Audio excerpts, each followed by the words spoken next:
Bonjour à tous, ravi de vous retrouver pour ce nouveau numéro de votre magazine C'est la santé. Alors on va parler aujourd'hui de l'incontinence urinaire et anale.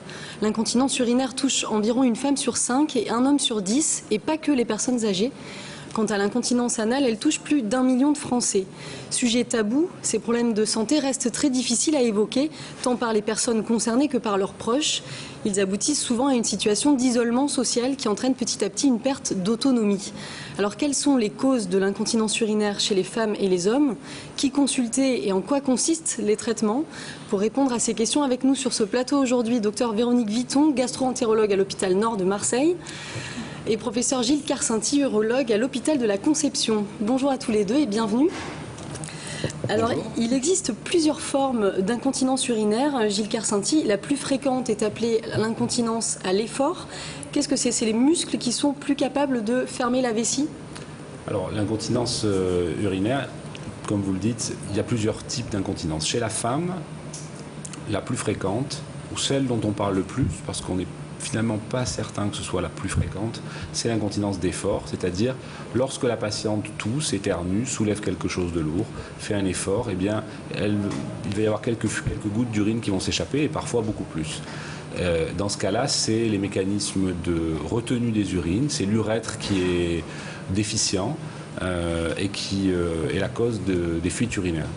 Alors, à quoi sont dues ces fuites? Il y a plusieurs raisons. On va peut-être pas les détailler.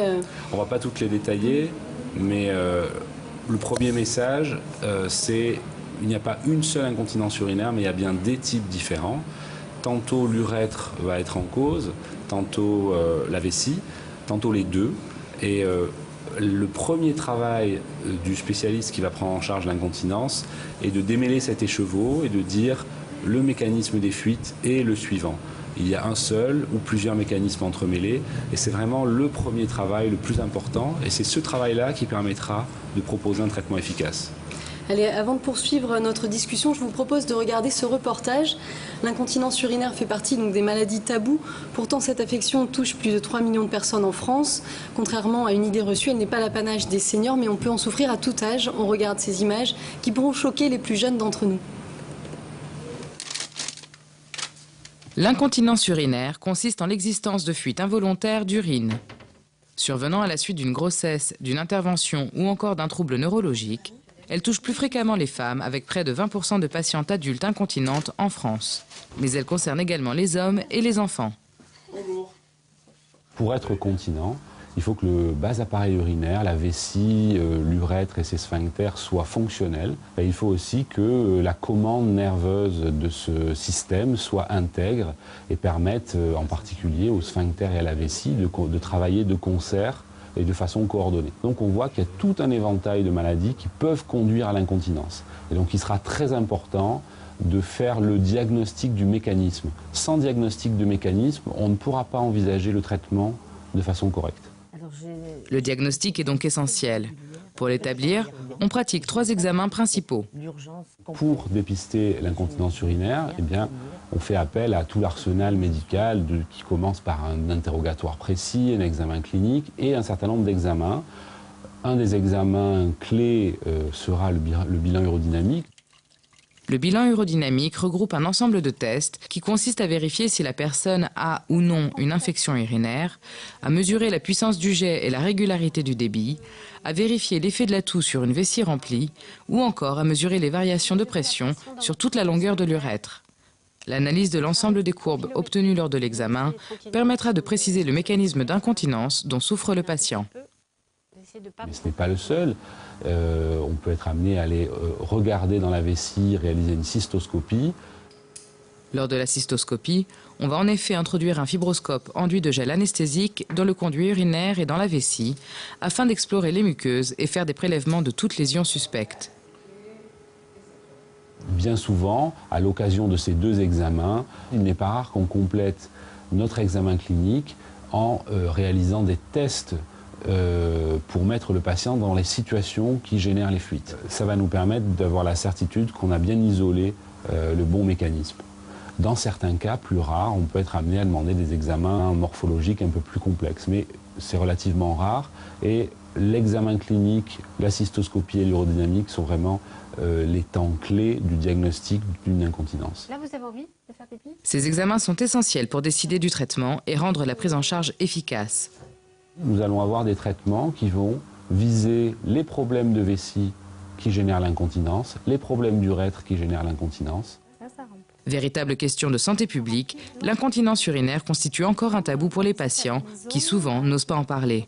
Il est indispensable de surmonter cette gêne car des solutions existent pour remédier à l'incontinence urinaire. N'hésitez pas à consulter les professionnels de santé qui sauront vous orienter.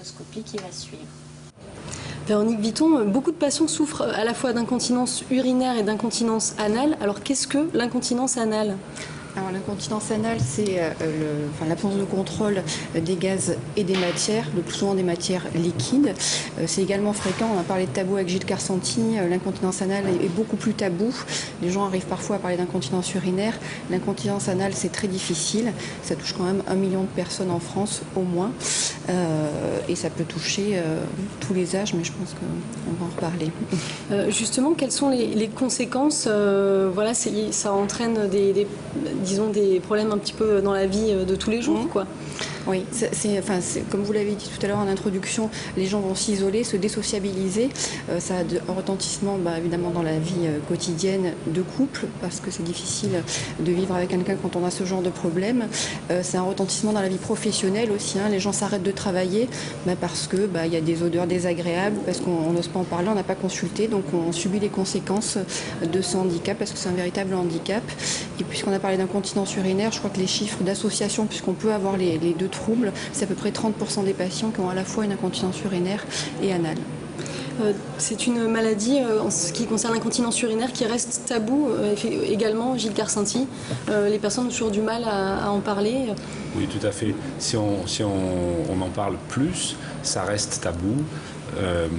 L'autre point, c'est également que c'est associé à une idée de fatalité et de déchéance, et que même si les gens en parlent, ils en parlent tard et ils en parlent en n'attendant pas finalement d'aide, alors qu'on n'a jamais eu un arsenal thérapeutique aussi riche et aussi efficace.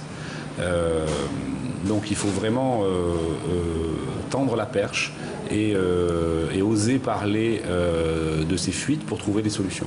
Alors justement, qui consulter et à quel moment? Il faut se tourner plutôt vers son médecin traitant ou alors directement aller voir justement un urologue? Alors, bien sûr, les urologues sont les spécialistes de l'appareil urinaire, de son fonctionnement et de ses dysfonctionnements. Les généralistes, bien, nous sommes en relation avec eux. Nous parlons, en particulier, moi c'est un sujet qui me tient à cœur, donc je discute beaucoup. On fait des réunions d'information et d'échanges sur ce sujet. Donc en parler à son généraliste et demander à voir un urologue ou aller consulter un urologue, mais ne pas rester avec ces fuites, quelle que soit leur importance. À partir du moment où elles apparaissent, il faut consulter. Et donc c'est pas des problèmes qui sont réservés aux personnes forcément plus âgées? Non, c'est ça? Pas du tout, puisque l'incontinence peut toucher tous les âges. Alors il y a de l'incontinence chez l'enfant. L'acquisition de la propreté peut parfois problématique. Il peut y avoir de l'incontinence jusque dans la grande enfance. Puis, il y a de l'incontinence chez des patients jeunes, dans des contextes particuliers, des contextes traumatiques, des contextes de maladies neurologiques. Il y a de l'incontinence autour de la grossesse, qui peut être temporaire, mais qui peut nécessiter un avis et un soutien et une prise en charge adaptée, même si elle n'est pas chirurgicale. Et ensuite, à partir de la 5e décade, chez la femme, l'incontinence commence à arriver avec une fréquence un petit peu plus grande. Chez l'homme, c'est fréquemment plus tard. Et c'est dans un contexte un petit peu plus souvent lié à d'autres traitements. Mais on voit que donc, finalement, l'incontinence s'étale à tous les âges de la vie. Et pour l'incontinence anale, Véronique Vitton, c'est pareil, on peut être touché à tous les âges? À tous les âges. Comme disait Gilles Carsanti, ça peut toucher l'enfant. Il y a des enfants, et à la Timone, il y a un centre spécialisé dans ce genre de pathologie, avec des malformations à la naissance qui font que les enfants, même s'ils sont opérés de leur malformation, vont souffrir d'incontinence anale dans l'enfance puis à l'âge adulte. Et pour les femmes, alors je dis les femmes, en fait ça peut toucher également les femmes et les hommes, un peu plus les femmes, tout simplement parce que les accouchements, un peu comme l'a dit Gilles Carsanti aussi, vont être pourvoyeurs de lésions au niveau des muscles de l'anus notamment. C'est présent dans 30% des cas à peu près. Et donc une femme qui accouche à 20 ans peut être incontinente, comme une femme à 25, 30 ans, enfin à tous les âges. Alors bien sûr, c'est plus fréquent chez les femmes âgées, et chez les hommes aussi à un certain âge, mais enfin ça peut toucher tous les âges. Et c'est d'autant plus tabou qu'on est jeune parce qu'on n'ose pas en parler. Et voilà. C'était méconnu aussi parce que ça paraît quand même un chiffre assez important. Je ne sais pas si c'était méconnu. Non, je pense qu'il y a un tabou autour de ça. Hein. Comme on disait, quand on est enfant, on dit facilement qu'on va faire pipi et moins facilement qu'on va faire des selles. Donc voilà, il y a toujours un tabou autour de ça. Ce qui est bien, c'est qu'en travaillant maintenant en réseau avec Gilles Carsanti, on a tendance à avoir les mêmes patients. Et dans ce sens-là, je pense que les personnes qui consultent leur médecin traitant, peut-être, ou d'emblée un urologue et qui parlent d'incontinence urinaire, vont peut-être du coup parler aussi de leur incontinence anale, ou du moins les urologues vont aussi poser la question. Donc on va peut-être arriver petit à petit à démystifier les choses en collaborant comme ça entre spécialistes et en réseau bien sûr avec les généralistes. Alors en quoi consistent les examens quand on vient vous voir pour la première consultation? Ça se passe comment? Il y a d'abord une discussion, ensuite des examens plus précis? Oui. Bien sûr, on commence par discuter, par écouter la plainte, les attentes du patient ou de la patiente, son histoire, comment essayer de recréer un petit peu l'histoire. Ensuite, les examens, on a vu, l'objectif des examens va être de comprendre quel est le dysfonctionnement. Donc il y a quelques examens clés qui ont été très bien résumés dans le petit sujet qu'on a vu. Examen morphologique, aller voir avec une caméra dans le bas appareil urinaire, c'est assez fréquent. Ça nous permet également de mettre le patient facilement dans les conditions de la fuite, c'est-à-dire qu'on remplit la vessie, on peut demander au patient de faire des efforts, le mettre dans un certain nombre de situations où les fuites peuvent survenir, et donc voir la fuite et voir la circonstance dans laquelle elle survient. Ensuite, un des examens clés, c'est cet examen urodynamique, où on va enregistrer les pressions dans la vessie et dans l'urètre. Pourquoi des pressions? Parce que on urine et on est continent grâce à des équilibres de pression. Notre bas appareil urinaire, c'est un réservoir avec un canal de sortie. Quand la pression est basse dans le réservoir et haute dans le canal de sortie, les urines restent bien sagement là où elles doivent. Et lorsqu'on veut vider, le réservoir se contracte et le canal de sortie s'ouvre. Quand cet équilibre-là est rompu, on se trouve dans une situation avec possiblement des fuites et peut-être d'autres troubles. Alors, est-ce que ce sont des examens douloureux? Est-ce qu'il faut une préparation préalable? Non, aucun de ces examens n'est douloureux. Ce sont des examens qui se font en consultation. Donc la plupart du temps, cette prise en charge demande plusieurs temps. Une première consultation de prise de contact pour situer le problème. Puis on programme les examens. Un des messages est que on va prendre en charge le patient le plus vite possible, bien sûr, puisqu'il attend d'être soulagé. Mais il n'y a pas de raison de se précipiter vers une solution thérapeutique décidée de façon prématurée sans avoir tous les éléments. Donc en général, il nous faut entre 2 et 3 rendez-vous pour avoir fait un tour complet de la question et proposer au patient une synthèse. Ça lui permet aussi de comprendre son problème. On va le lui expliquer au fur et à mesure et ça va lui permettre de participer au choix du traitement et de comprendre le traitement qu'on lui propose. Et c'est assez capital dans le succès et dans le succès du traitement et le succès de la relation. Véronique Vitton, vous avez aussi des patients qui arrivent parfois avec une idée déjà préconçue des traitements. Oui. Comment ça se passe? Oui, souvent, d'abord il y a des discussions entre patientes, ce qui se fait très facilement, et puis il y a des choses qui se disent dans la littérature populaire, j'allais dire. Après, c'est vrai que comme dit Gilles Carsanti, après je vais pas répéter, on travaille ensemble. Encore une fois, il l'a pas dit, mais il a mis en place des réunions de périnéologie, donc parce que justement le périnée, il y a le périnée antérieur, c'est le système, la vessie, les sphincters urétraux, l'appareil, le rectum et l'anus, et aussi toute la partie gynécologie. Donc ça, c'est important d'avoir cette vision globale et celle qu'on travaille ensemble pour ça. Après, effectivement, les patients viennent parfois avec des idées reçues. Il faut là aussi bien les interroger, essayer de comprendre le mécanisme à l'origine de leur incontinence, parce que là aussi, souvent, mais c'est pas lié à l'incontinence, dans toutes les pathologies, les gens parlent beaucoup et pensent que chaque situation peut être la même et peut être reproduite d'un patient à l'autre. C'est pas tout à fait le cas. Après, en revanche, on a des examens également, un peu comme en urologie, qui sont simples à faire, qui ne sont pas douloureux, mais qu'il faut expliquer aux patients et qui vont permettre, évidemment, pour chaque patient d'adapter ensuite le bilan puis le traitement. Est-ce qu'il y a une prise en charge psychologique aussi pour les patients, pour qui c'est voilà, pas évident de parler de ces troubles? Comment ça se passe? Pardon. Nous, dans le service, il y a une psychologue dans l'unité d'exploration fonctionnelle à l'hôpital Nord, justement parce que c'est très difficile à vivre, quelles que soient les raisons de l'incontinence, et que dans les causes, il y a ce qu'on a évoqué tout à l'heure avec les antécédents obstétricaux, les maladies neurologiques, notamment la sclérose en plaques, qui pose beaucoup de problèmes de ce côté-là.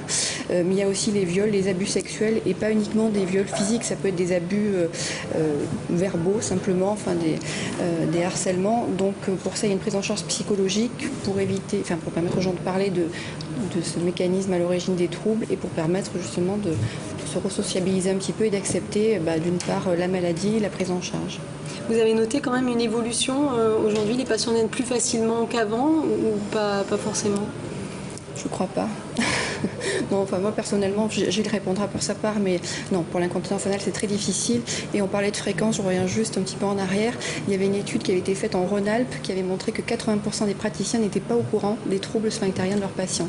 Donc il y a pas uniquement les patients qui doivent progresser, mais les médecins aussi, parce que les médecins généralistes ont beaucoup de choses à faire et qu'ils ne peuvent pas aussi poser toutes les questions. Mais c'est à nous, je crois, de faire de l'information justement et de dire aux patients d'aller en parler à leur médecin traitant et puis ensuite de nous adresser les patients, d'adresser les patients aux spécialistes pour les prendre en charge. Gilles Carsanti, est-ce qu'on peut prévenir justement l'incontinence urinaire? Est-ce qu'il y a des gestes? Est-ce qu'il y a des conseils qu'on peut donner ou non? Alors c'est une grande question, en particulier chez la femme, puisque la grossesse et l'accouchement par voie basse, l'accouchement naturel, sont des facteurs de risque d'incontinence. Les femmes qui n'ont jamais eu de grossesse et jamais d'accouchement ont moins fréquemment d'incontinence. On ne va pas s'arrêter de faire des bébés, c'est tellement merveilleux, on va s'arrêter pour ça, mais c'est un facteur de risque. Est-ce qu'il y a des méthodes pour le prévenir? On sait que la rééducation des muscles du périnée améliore l'incontinence dans la période après la grossesse. Une patiente qui a de l'incontinence en postpartum, après la grossesse, va être améliorée, va récupérer une continence et un confort pelvipérinéal plus rapide qu'une patiente qui n'est pas rééduquée. On manque de données très solides pour dire que cette rééducation est encore efficace 20 ans plus tard ou 30 ans plus tard, et du moins que le fait qu'elle ait été pratiquée prévienne la survenue 20 ans plus tard d'une incontinence. Ça, c'est des données qu'on a encore du mal à apprécier avec certitude. Alors je rebondis un petit peu sur ce que disait Véronique. Nous, du côté psychologique, une des qualités qu'on essaye de développer dans la prise en charge, c'est une prise en charge en plusieurs temps, une prise en charge qui est certes un peu longue, mais qui va permettre de parler, qui va permettre de voir plusieurs praticiens et de ne pas voir que des médecins. Donc on va voir un kiné spécialisé, un infirmier spécialisé qui voit beaucoup de patients comme ça, et ça permet de libérer la parole, et ça a un rôle rassurant qui est majeur. Et dernier point sur la prise en charge, c'est vrai qu'on a parlé de réseau sans préciser. L'idée du réseau, c'est de faire un travail multi et transdisciplinaire. C'est-à-dire que moi, j'ai beaucoup de choses à apprendre de Véronique. Véronique a peut-être quelques petites choses à apprendre de moi. On apprend également au contact de nos collègues gynécologues, au contact de nos collègues chirurgiens digestifs. Et donc, on a mis en place avec Véronique, avec Aubert Agostini, une réunion qui est bimensuelle où tous nos dossiers de patients incontinents et à troubles de la statique pelvienne sont discutés, et on va prendre l'avis de nos collègues pour essayer de proposer des prises en charge optimales. Et en ce qui concerne donc la prise en charge de l'incontinence anale, qu'est-ce qui existe alors comme traitement, c'est variable en fonction de la pathologie, mais qu'est-ce qui est le plus fréquent? Alors, ce qui est bien, entre guillemets, c'est que la plupart des incontinences anales répondent à un traitement médical ou par rééducation. 70 à 80% des cas, enfin dans 80% des cas environ, les patients peuvent être améliorés avec des traitements médicaux, avec des régimes. En fait, le principe, c'est de ralentir le transit, puisqu'on retient moins bien des matières qui sont liquides. Donc on essaye de constiper, j'allais dire, un petit peu les patients. Il faut trouver un équilibre avec le régime alimentaire, avec certains médicaments. On peut aussi, dans certains cas, et là aussi, c'est pas toujours la même chose d'un patient à l'autre, mais rééduquer les patients, renforcer les muscles quand c'est possible. Après, ça dépend du mécanisme forcément de l'incontinence. Ça, c'est le traitement médical globalement. Après, il y a d'autres méthodes. Il y a des méthodes de stimulation électrique maintenant qui sont en cours d'évaluation, qui sont des stimulations externes qui peuvent aider les patients. Et puis, finalement, dans 20% des cas, on peut avoir recours à des traitements chirurgicaux. Il y a un traitement qui commence à être bien connu, qui est aussi qui existe en urologie. Enfin, les urologues ont été précurseurs. C'est la neuromodulation. Je pense que Gilles en parlera, qui est un peu, enfin, on appelle ça classiquement le pacemaker de l'incontinence, qui marche bien, qui donne de très bons résultats. Ça reste une intervention chirurgicale, mais qui n'est pas très invasive. Et puis après, il y a d'autres techniques chirurgicales, de sphincter artificiel ou autres. Enfin, on en arrive rarement là. Heureusement, on arrive quand même à améliorer les patients. Et c'est pour ça, encore une fois, on insiste. C'est tabou, il faut en parler, parce qu'il y a vraiment des moyens d'améliorer les gens et de leur rendre service. Oui, la neuromodulation, en fait, c'est quoi? C'est des petits boîtiers qui vont être insérés. Ça se passe comment? Alors ça ressemble à un pacemaker. Donc c'était bien de le comparer au pacemaker. C'est bien le pacemaker de la vessie ou le pacemaker du pelvis. Ça consiste à installer une petite électrode à proximité de nerfs qui commandent et reçoivent les informations qui viennent des organes pelviens. Et on s'est rendu compte qu'en appliquant de faibles courants électriques à proximité de ces nerfs, on arrivait à calmer un certain nombre de symptômes. C'est une approche qui a beaucoup d'avantages parce qu'elle est peu agressive, on ne casse rien, on ne détruit rien. Et on a des résultats tout à fait spectaculaires. Alors, encore une fois, dans certains types d'incontinence. Donc là, pour ce qui est de l'incontinence urinaire, on a à l'heure actuelle un arsenal vraiment riche avec des traitements pour l'incontinence d'effort. Et je devrais dire les incontinences d'effort, parce que plus on les connaît, les incontinences, plus on les classifie en sous-types et on a un regard un peu plus subtil et un peu plus fin, ce qui nous permet de choisir un traitement vraiment adapté presque par patient. Et on a 4 ou 5 niveaux de traitement pour l'incontinence d'origine urétrale et 2, 3 ou 4 niveaux de traitement pour l'incontinence d'origine vésicale. Et il nous arrive de mixer les deux approches. Donc pour l'urètre, on a beaucoup parlé des bandelettes sous l'urètre pour l'incontinence de la femme. On a maintenant des bandelettes pour l'incontinence de l'homme aussi. Les sphincters artificiels en urologie ont fait leurs preuves dans les formes les plus graves. On a bientôt 20 ans de recul sur ce matériel avec des résultats spectaculaires dans les formes graves. Des traitements maintenant de moins en moins agressifs, de plus en plus mini-invasifs, endoscopiques. Donc pour les incontinences urétrales et d'effort, vraiment un arsenal très riche. Pour l'incontinence d'origine vésicale, bien, on a parlé de la neuromodulation. On entend aussi pas mal parler de la toxine botulique, qui a une application là en particulier dans les vessies neurologiques, qui est dans ce domaine des vessies neurologiques une vraie révolution thérapeutique pour les patients souffrant de sclérose en plaques, les blessés médulaires. Il y a un avant et après toxine botulique. Ça peut prendre combien de temps justement de traiter ces troubles? Ça peut aller ça prend quelques mois, quelques jours? Peut-être quelques mois à faire. Après, on a des petits moyens pour améliorer rapidement les gens. Encore une fois, ça dépend de la sévérité des symptômes. Pour les traitements médicaux, ça peut se faire en 1 à 2 mois. On peut ressentir une amélioration assez rapidement avec des petits conseils au quotidien. Enfin bon, il faut écouter les gens, les revoir, être à l'écoute et ça c'est une évidence. Après, pour les traitements plus lourds, entre guillemets, comme la neuromodulation, Gilles en parlera mieux parce qu'il est chirurgien. Il y a une période de test. D'abord, il faut avoir passé certaines étapes en France, parce que cette technique est remboursée. Il y a aussi des conditions pour la mettre en place. Il faut d'abord un échec des méthodes médicales, de la rééducation. Et puis quand on indique la neuromodulation, là ça peut prendre effectivement peut-être 2 à 3 mois. Il y a une période de test pour savoir si cette technique va être efficace, qui dure 3 semaines en général. Puis après, on implante ou pas définitivement l'électrode. Donc je vais dire, oui, ça prend quand même quelques mois. En ce qui concerne les facteurs de risque, donc là pour l'incontinence urinaire, qu'est-ce qu'il y a? Il y a le tabac qui peut accentuer. Est-ce qu'il y a des choses? Pour l'incontinence urinaire, le facteur de risque principal modifiable, c'est la surcharge pondérale, c'est l'obésité. On a maintenant des preuves très claires que l'obésité aggrave toutes les formes d'incontinence et surtout que la perte de poids, qu'elle soit obtenue par le régime ou même par la chirurgie dans les obésités importantes, améliore à elle seule, guérit à elle seule une part très importante des incontinences. Donc vraiment, s'il y a un facteur de risque sur lequel on peut agir et qui est très clair, c'est celui-là. C'est le principal sur lequel on peut agir facilement. Et en ce qui concerne l'incontinence anale, j'avais lu que les sports de haut niveau pouvaient éventuellement favoriser justement une incontinence anale, c'est vrai ? Alors oui, enfin il y a un papier effectivement qui vient de l'équipe de l'hôpital Nord, donc c'est bien, ça me fait plaisir que vous le citiez, qui a montré qu'effectivement le sport à haut niveau, enfin nous dans cette étude-là en l'occurrence c'était 8 heures de sport par semaine, on avait considéré que c'était du haut niveau. Effectivement dans ce groupe de patientes, il y avait 200 patientes qui avaient plus d'incontinence anale que les autres. Alors c'était une incontinence au gaz certes, mais enfin c'est déjà gênant, surtout que c'était dans un groupe de population, enfin de femmes jeunes qui d'habitude n'ont pas du tout d'incontinence. Elles avaient 15% d'incontinence anale contre 5% dans le groupe témoin, ce qui est important. Après, dans les facteurs de risque, on l'a dit, c'est les lésions obstétricales, essentiellement les maladies neurologiques et les cancers aussi.